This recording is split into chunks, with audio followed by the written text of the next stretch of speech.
Now, the Azimio La Umoja One Kenya Alliance leaders from the larger Mount Kenya region, Honorable Martha Karua, Jeremiah Kioni, Nderitu Muridhi, Peter Munya, Mwangi Wairia, and the rest are currently on their way out of Azimio simply because of a bitter fallout after Kalonzo Musyoka's endorsement by Raila Odinga yesterday.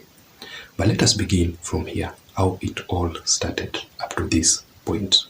Recently, President William Ruto leaked Raila Odinga's secret 2027 political game plan while addressing a certain rally in the Luo Nyanza region. And I want you to realize that because William Ruto is the President of the Republic of Kenya, he always receives very critical intelligence report. So therefore, whatever he was talking about could be 99.9% true. But that does not mean that Kalonzo Musyoka should rely on Raila Odinga's endorsement 100%. My advice is that Kalonzo Musyoka should learn from William Ruto and the former head of state Uhuru Muigai Kenyatta. It is too early to tell. Remember when Uhuru Kenyatta used to say yangu kumi yako kumi. When it came to the reality, Uhuru Kenyatta betrayed President William Ruto for supporting Raila Amolo Odinga in the year 2022 general elections. And I was listening to some Azimio supporters saying that if Raila Odinga will support Kalonzo Musyoka in 2027 general elections, there is a high possibility that William Ruto will drop Rigathi Gachagua for Musalia Mudavadi, to appoint Musalia Mudavadi as his deputy. But that is their opinion. Let us wait and see how things will turn out to be. But from the recent political activities, you can clearly tell that Raila Odinga is basically grooming Dr. Stephen Kalonzo Musyoka ahead of the 2027 general elections. And there is a high possibility that he will actually support him.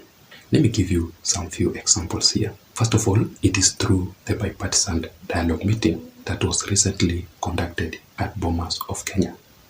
I strongly believe that Raila Odinga had a reason for appointing Kalonzo Musyoka to lead the Bipartisan dialogue meeting in Azimio's side, simply because whatever the outcome of that Bipartisan dialogue meeting will actually determine Kalonzo Musyoka's political future. Let's say, for example, Kalonzo Musyoka will not win the 2027 general elections. Therefore, he will lead the opposition simply because they agreed to create the office of the opposition leader. Let's say, for example, William Ruto will not nominate Rigathi Gachagua as his deputy. Therefore, Rigathi Gachagua will take over as the Prime Cabinet Secretary because they agreed in the bipartisan meeting that, in the bipartisan dialogue, that the office of the Prime Cabinet Secretary will be created. Simply because they agreed in that dialogue meeting that they will create the office of the Prime Cabinet Secretary. Secondly, I want you to listen very keenly to this speech by the ODM Party Secretary General, Edwin Sifuna, endorsing Kalonzo Musyoka. Just listen very briefly. Sisi wataenda wapi?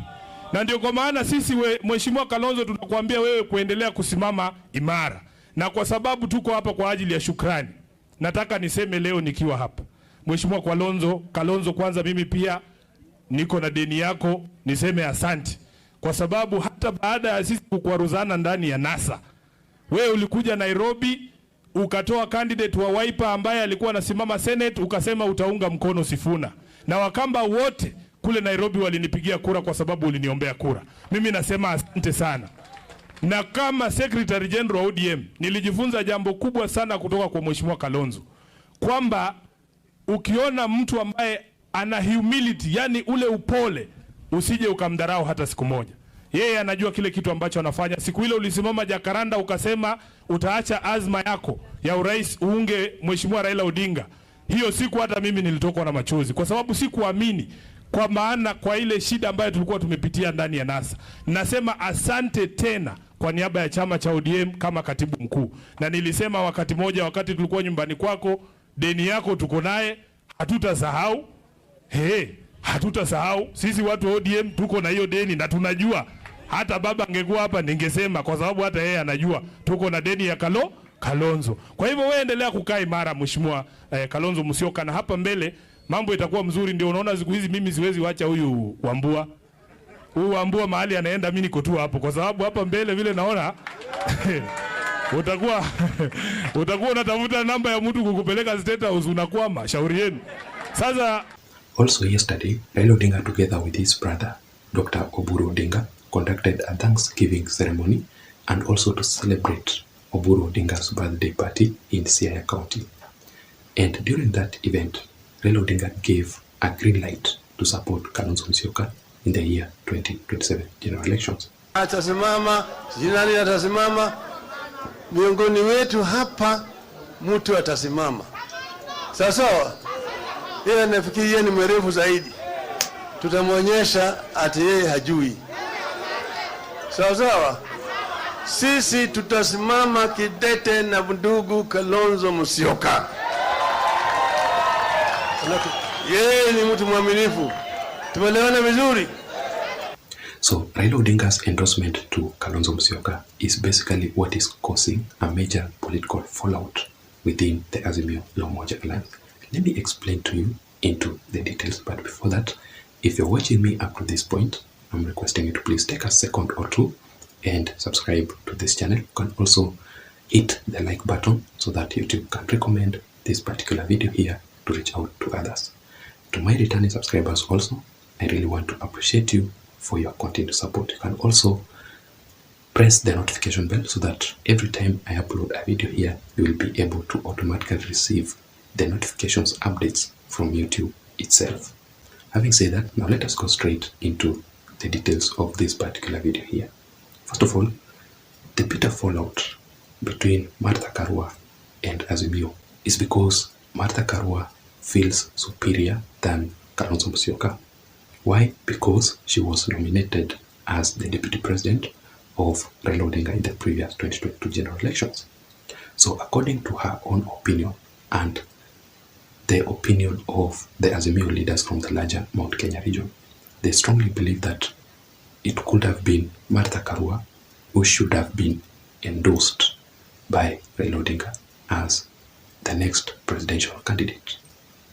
But Kalonzo Musyoka on the other side, simply because he has always played very loyal to Raila Odinga, and that's exactly what Raila Odinga talked about yesterday.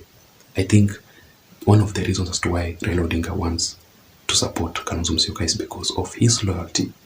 He stood with Raila Odinga for a long period of time, for 3 times.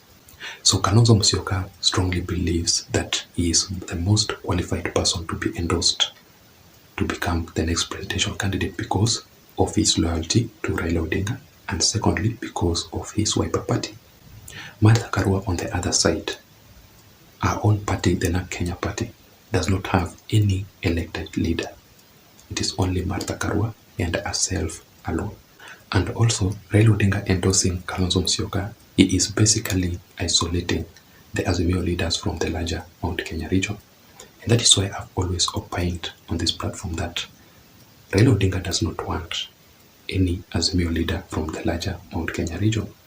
But the Mount Kenya region Azimio leaders are forcing themselves into Raila Odinga simply because of political survival. They understand very well that without Raila Odinga, they cannot make it politically. Their political career will definitely end. So let us wait and see how things will turn out to be. Otherwise, I don't have much. Thank you so much for watching. Thank you so much for listening. Let me know your opinion and your views on the comment section below. Otherwise, see you in my next political analysis. Don't forget to subscribe. Bye-bye.